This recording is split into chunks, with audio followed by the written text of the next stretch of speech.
مسلمانوں کے لیے ریزرویشن سے متعلق تجویز پیش کرنے کے لیے جناب حافظ پیر خلیق احمد صابر صاحب دامت برکاتہم ناظم اعلیٰ جمعیت علماء تلنگانہ کو دعوت دیتا ہوں کہ آپ سٹیج پر تشریف لائیں اور تجویز سامعین کے سامنے پیش فرمائیں۔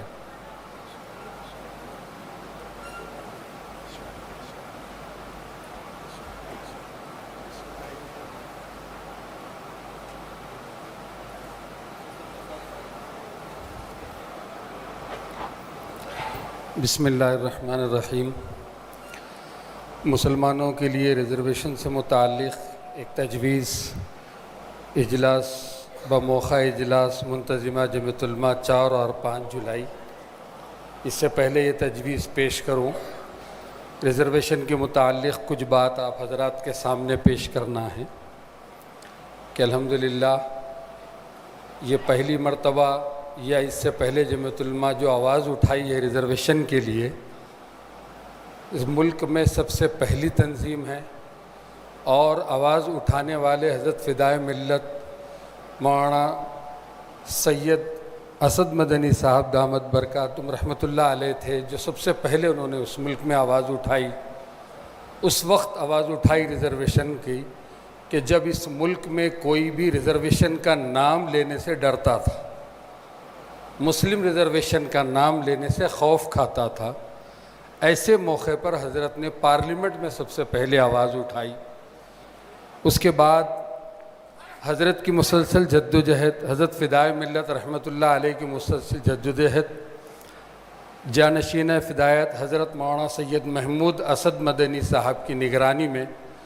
حضرت مولانا حافظ پیر شبیر احمد صاحب صدر جمعیت علماء تلنگانہ آندھرا پردیش کی صدارت میں الحمدللہ 2007 میں ریاستی جمعیت علماء آندھرا پردیش متحدہ آندھرا پردیش میں مسلسل کوشش کے بعد میں 4% مسلم ریزرویشن جمعیت علماء کی جدوجہد اور کوششوں کی وجہ سے الاٹ کیا گیا۔ ان 18 سالہ دور میں الحمدللہ اب تک 4700 ڈاکٹر ریزرویشن کے تحت بنا کسی فیس کے ڈاکٹر بنے ہیں، اور تقریباً 1,70,000 سے زائد اسٹوڈنٹ انجینئرنگ میں، MBA میں اور MCA میں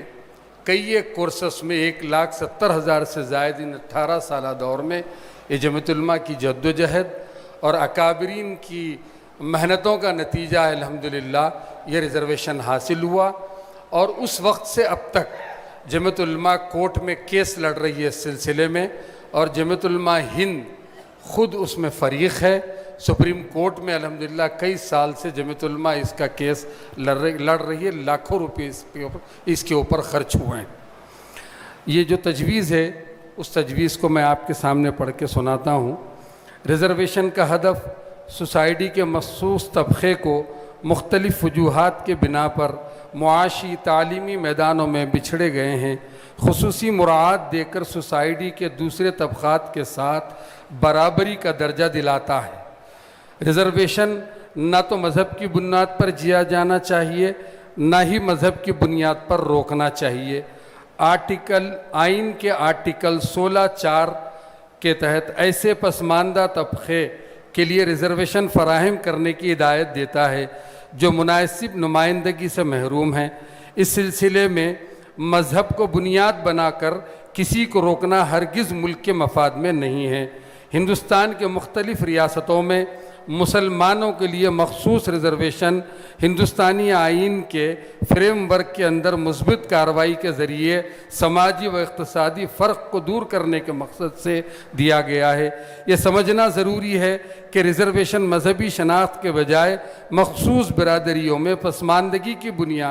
بنیاد پر مبنی ہے۔ یہ نقطۂ نظریہ ہندوستان کے نظریہ مساوات